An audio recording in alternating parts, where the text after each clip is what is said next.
اچھا جی ٹھیک ہے جی. گیسٹ ہمارے ساتھ یہاں پر موجود ہیں, گیسٹ کو بھی ویلکم کریں گے اور بہت سارے معاملات ہیں اس پہ ہم نے گفتگو کرنی ہے. مرزا انتخاب عالم صاحب یہاں پر ہمارے ساتھ تشریف فرما ہے, پریزیڈنٹ ہے پاکستان پیشنٹ سوسائٹی کے, اور ان کو ویلکم کریں گے. آپ کا بہت شکریہ مرزا صاحب پروگرام میں وقت دینے کے لیے. وعلیکم السلام. سب سے پہلے تو میں آپ کے چینل کا مشکور ہوں کہ جنہوں نے مجھے انوائٹ کیا اور اپنا میسج کمیونیکیٹ کرنے کا موقع دیا. Thank you so very much.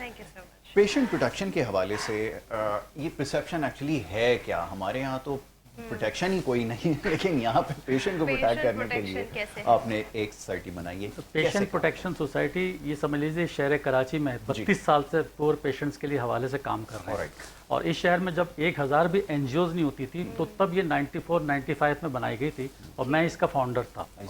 تو الحمدللہ اس زمانے میں آپ کو پتا ہے کہ لوگ میڈیسن تک نہیں لے پاتے تھے. ٹھیک ہے, اور میں جاتا تھا رورل ہیلتھ سینٹر مختلف علاقوں میں جاتا تھا, اور میرا کیونکہ براٹ اپ ہی ملیر کا تھا تو میں جانتا تھا کہ لوگوں کے کیا مسائل ہیں. ٹھیک ہے نا, تو پرسکرپشن تو مل جاتی تھی لیکن میڈیسن نہیں ملتی تھی. ہم نے اس وقت جو ہے نا, مختصر بتا رہا ہوں آپ کو کہ فری ڈرگ بینک پہ کام کیا, اور ہم نے مختلف کالجز میں جا کے جو ہے نا کیمپ لگائے, اور وہاں پر جناب بچیوں کو موٹیویٹ کیا کہ وہ میڈیسن جو آپ کے گھر میں استعمال کے بعد بچ گئی ہیں بیفور ایکسپائری, آپ وہ ہمارے فری ڈرگ بینک میں جمع کرائیں. تو وہاں سے یہ سلسلہ شروع ہوا, اور اس کے بعد جناب کیا نام ہے, پھر میں نے جناب اوجھا ٹی بی سینیٹوریم جو کہ آبادی سے دور بنایا جاتا تھا کہ ٹی بی نہ لگ جائے. تو الحمدللہ میں نے ٹی بی اور ایم ڈی آر کے پیشنٹس پھر وہاں سے کام شروع کیا.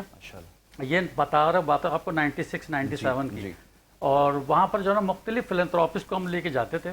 تو اس وقت جناب والا ان کی میڈیسن کا بھی بڑا ایشو ہوتا تھا, کیونکہ بجٹ نہیں ہوتے تھے, نہ فیڈرل گورنمنٹ کا ہوتا تھا, نہ سندھ گورنمنٹ کا ہوتا تھا, نہ زکوٰۃ فنڈ ہوتا تھا. تو ہم لوگ جو ہے نا جتنے فلنتھراپسٹ ان کو لے کے جاتے تھے ان کے لیے میڈیسن کا انتظام کرتے تھے. ٹیم چاہیے ہوتی تھی کیونکہ ٹی بی کے جو پیشنٹ ہوتے تھے نا وہ مختلف علاقوں سے آتے تھے, سندھ کے انٹیریئر سے بھی آتے تھے, کراچی سے بھی, بلوچستان سے بھی آتے تھے.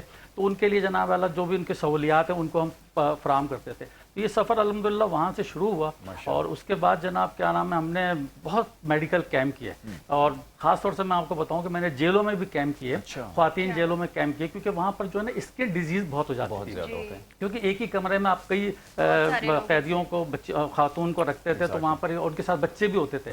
تو ہم نے وہاں پر جو ہے نا موسٹلی وہاں پر اسکن ڈیزیز کے کیمپ کیے, ان کو میڈیسن وغیرہ پرووائڈ کی. ابھی اس وقت شہر کراچی میں میرے 2 میڈیکل سینٹر بھی چلتے ہیں جو چیریٹی ہیں. ایک تو میرے والد کے نام کا ہے, اور ایک جناب ہم نے فاریہ چوک پہ بنایا ہے. تو اس کے ساتھ ساتھ سب سے اہم کام جو میں نے اس شہر میں کیا 2 سال پہلے, میں نے اس شہر میں ان جگہوں پہ جہاں پانی نہیں تھا, ہم نے وہاں پر ہینڈ پمپ اور سمر پمپ لگانے شروع کر دیے. ہم نے جناب الحمدللہ ریکارڈ 132 الحمدللہ لگ چکے ہیں میرے 2 سال کے اندر, اور میں نے 18 ملین کا کام کیا ہے. وہ علاقے ہے جہاں Surjani town, 63 town, new Lyari, پرانا گولیمار, ملیر, کورنگی, اورنگی, یہاں پر جناب اعلیٰ ہم نے ہینڈ پمپ لگائے, اور جہاں فیزیبل ہوتا تھا نا وہاں ہم نے سمر پمپ لگائے. جیسے کہ قبرستان ہے, مسجد ہے, امام بارگاہ ہے, اسی طرح گرجا گھر ہے, اور یہ ان جگہوں پہ ہم نے سمر پمپ لگائے. تو یہ جب سلسلہ شروع کیا تو سب سے پہلے میں آپ کو بتاتا چلوں کہ میرے جو ڈونر تھے نا, انہوں نے مجھ سے یہ کہا کہ یار آپ لگا دو, ہمیں تختی وغیرہ کی ضرورت نہیں ہے. میں نے کہا نہیں, تختی آپ لگائیے, کیونکہ نا دیکھیں جب بھی آپ باہر کے اوورسیز کے تھے, میں نے جب بھی آپ پاکستان آئیں گے تو آپ دیکھیں آپ کا جناب جو لگایا ہوا جو ہینڈ پمپ ہے اس سے لوگ استفادہ حاصل کر رہے ہیں. اور ایک ہینڈ پمپ اور ایک سمر پمپ سے تقریباً سمجھ لیجیے 35 فیملیز کو فائدہ ہوتا ہے. جو وہ کام کریں میں تو کہتا ہوں شہر میں, کیونکہ گورنمنٹ اپنی ذمہ داریاں ادا کر نہیں رہی. ہم گلے و شکوے کرتے رہیں گے تو کوئی فائدہ نہیں. ہم نے عملی طور پہ اپنے حصے کا چراغ جلانا ہے. ٹھیک ہے نا, تو ہم نے جب ان کو یہ بات کے لیے موٹیویٹ کر لیا کہ آپ تختی لگوائیں, ہم نے ان کے نام کے والدین کی تختی لگائی. اس کے بعد جب وہ سوشل میڈیا پہ آیا اور جناب جو ان کے گروپوں میں شیئر ہوا تو اس کے بعد الحمدللہ پھر پیچھے مڑ کے نہیں دیکھا, میرے پاس اتنا کام تھا الحمدللہ. اور اس وقت میں آپ کو بتا دوں الحمدللہ ابھی کمنگ سنڈے میں تھر بھی جا رہا ہوں, تھر پہ بھی میں نے لگائے ہیں, اور وہاں پر تھر میں جناب سولر اور سمر پمپ اور ریزرو ٹینک کے ساتھ ہم نے لگائے. اور اب میں جا رہا ہوں انشاءاللہ اتوار کو پھر جا رہا ہوں, میں نے وہاں پر بھی جناب الحمدللہ اپنے ڈونر کے تعاون سے وہاں پر 2 سمر پمپ لگا دیے اور سولر کے ساتھ لگائیں, اور ان علاقوں میں جہاں بالکل پانی ناپید ہے. انتخاب صاحب یہ ڈونر کہاں سے آ گئے؟ سوال تو یہ پیدا ہوتا ہے کہ چلیں میڈیسنز والی کیمپینیں اسٹارٹ ہوئی, بڑا اچھا ساؤنڈ کرتی ہے, بچوں نے اس میں پارٹیسپیٹ کیا, والنٹیئرز بھی آ گئے ہوں گے, سب سے بڑا مسئلہ ڈونر کا ہے, کانفیڈنس اس کا جیتنا, صحیح جگہ فنڈز کو یوٹیلائز. میں آپ کو بتاؤں کہ میں شروع سے الحمدللہ یہ سوشل ورک میں بہت زیادہ انٹرسٹڈ تھا, اور کیونکہ میں ایک حساس آدمی ہوں میں نے کہا، میں ایک شعر پڑھتا ہوں اکثر، میں نے کب کہا تھا مجھے حساس بنا دے، واہ، میں نے کب کہا تھا مجھے حساس بنا دے، میرے خدا مجھے کوئی اور سزا دے. کیا کہیں. کیونکہ حساس آدمی جو ہوتا ہے نا وہ تمام جتنے بھی معاشرے کے جو مسائل ہیں اس پہ نظر رکھتا ہے. اچھا اب میں آپ کو بتاؤں، میرا کوئی 2 سال 4 سال کا سفر نہیں ہے، نہ میں سوشل میڈیا کی پیداوار ہوں کہ جناب اعلیٰ میں نے کوئی ایک پلانٹیشن کر دی اور کہا کہ اربن فارسٹ بنا دیا. نہیں، میں پریکٹیکلی سارا کام کرتا ہوں. ماشاءاللہ. آپ میرا اگر آپ دیکھیں کہ میرا پیج پیشنٹ پروٹیکشن سوسائٹی کا آپ اندازہ کریں گے، الحمدللہ اس 32 سال میں ہم نے میڈیکل کیمپ ہی نہیں بلکہ جناب ہم نے روزگار کے سلسلے میں بھی کام کیا. ہم نے لوگوں کو جناب ٹھیلے لگا کے، فوڈ کارٹ لگا کے دیے، رکشے دیے. اس کے علاوہ وومن امپاورمنٹ کے حوالے سے اگر آپ بات کریں گے تو وہ سرجانی میں جب میں وہاں جاتا تھا ہینڈ پمپ لگانے، سمر پمپ لگانے جاتا ہوں، تو وہاں جو خواتین ہوتی تھیں وہ مجھ سے کہتی تھی آپ کو ہمیں ایسا روزگار بتا دیں، کیونکہ وہاں واقعی غربت ہے. آپ جائیں تو صحیح ان علاقوں میں جہاں پر یونین کونسل کام نہیں کر رہی، یعنی کہ گندگی کے ڈھیر تو پورے کراچی میں، لیکن میں ان علاقوں کی بات کر رہا ہوں جہاں میں خود جاتا تھا. تو ان خواتین نے مجھے کہا کہ آپ مجھے سلائی کی مشینیں دے دیں، تو الحمدللہ ہم نے سلائی کی مشینیں بانٹنا شروع کر دیں، لوگوں کو روزگار دینا شروع کر دیا. اس کے علاوہ جناب میں معذوروں پہ بھی کام کرتا ہوں، میں نے ویل چیئر، اس کے علاوہ جناب سی پی چیئر، سی پی کے آٹزم کے بچے ہوتے ہیں نا ان کے لیے ہم نے سی پی چیئر بھی انتظام کی. مختلف سینٹرز کے میرے دورے ہوتے رہتے ہیں، اگر آپ دیکھیں گے تو سب نظر آ جائے گا، بولنے کی ضرورت نہیں ہوتی ہے. بالکل، بہت اچھا کام کرتے ہیں مرزا صاحب آپ.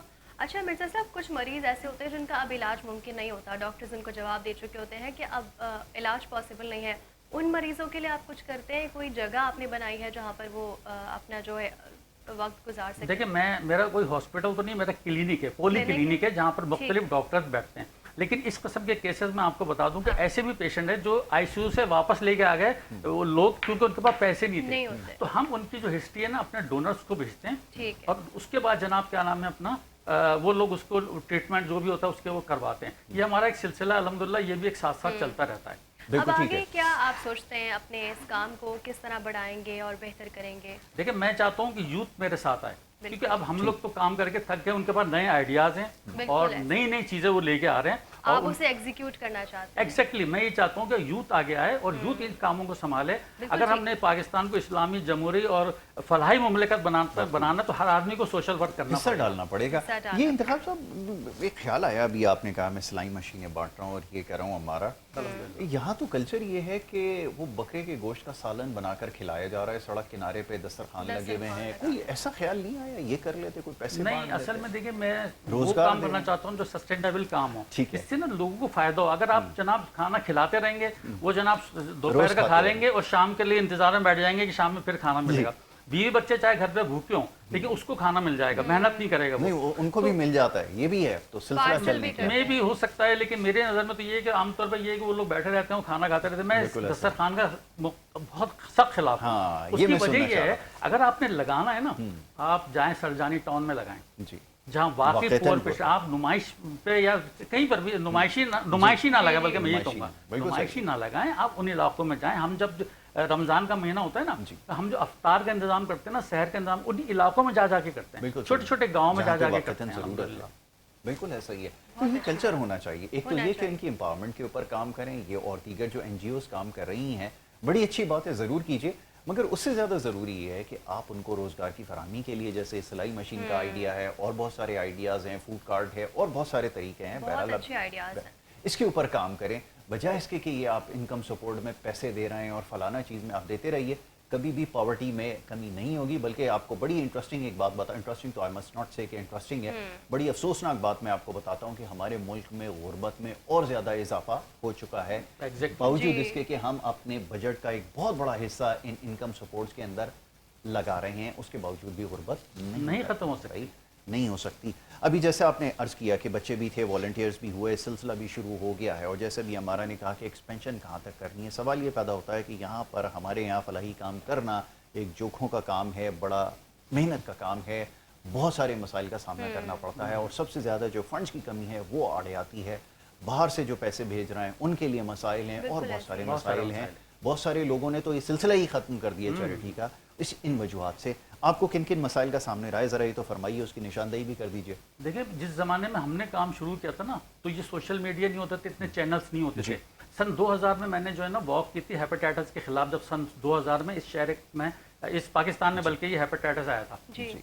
تو میں نے AO کلینک سے سر سید گرلس کالج سے AO کلینک تک واک کی اور میں نے لوگوں کو یہ بتایا کہ اس کا صرف ایک ہی علاج ہے ویکسینیشن.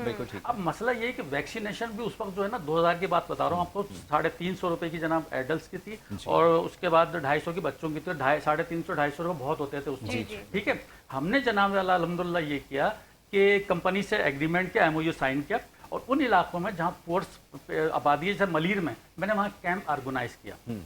پہلی حالانکہ وہ مجھے منع کر رہا تھا کہ یار آپ ملیر میں لگا رہے ہو وہاں لوگ نہیں آئیں گے, لیکن نہ سوشل میڈیا تھا, لیکن ہم نے مساجد میں اعلان کرایا, ہینڈ بل پمفلیٹ بانٹے, اس کے بعد جناب لوگوں کو جمع کیا. 400 افراد نے ویکسینیشن کرائی پہلے کیمپ. ماشاءاللہ جی. پھر سیکنڈ ڈوز, تھرڈ ڈوز, جب سیکنڈ ڈوز کے لیے ہم نے لگایا نا 400 افراد, پھر نئے لوگ اور آ گئے. تو اس طرح الحمدللہ یہ سلسلہ چلا اور ایک اویئرنیس کریٹ. بہت اچھا سلسلہ ہے مرزا صاحب, یہ کام بہت اچھا ہے اور ہم امید کرتے ہیں کہ آپ یہ کام جاری رکھیں اور بہت سارے لوگ آپ کے ساتھ جڑیں اس بہت اچھے کام میں. یہ بڑا اچھا کام ہے لوگوں کے اس طرح اس وقت پہ, اور جب خاص طور پر جب وہ بیمار ہوں تو سب سے زیادہ ان کو تبھی ضرورت ہوتی ہے. اور مرزا صاحب جیسی مثال آپ کے سامنے ہے اور ہمیں بھی چاہیے کہ ہم اس طرح کے کام کریں. سر ایک شعر میں پڑھتا ہوں ہمیشہ, وہ میں سنا دیتا ہوں. داور حشر مجھے تیری قسم, یہ داور حشر مجھے تیری قسم, عمر بھر میں نے عبادت کی ہے, تو میرا نامہ اعمال تو دیکھ, میں نے انسان سے محبت کی. کیا بہت خوب انتخاب صاحب, بہت شکریہ, بڑی نوازش آپ کی کہ آپ یہاں پہ تشریف لائے اور بڑی اچھی گفتگو آپ نے کی, اور خاص طور پہ نوجوانوں کو اس سے بہت کچھ یقیناً سیکھنے کا موقع ملے گا.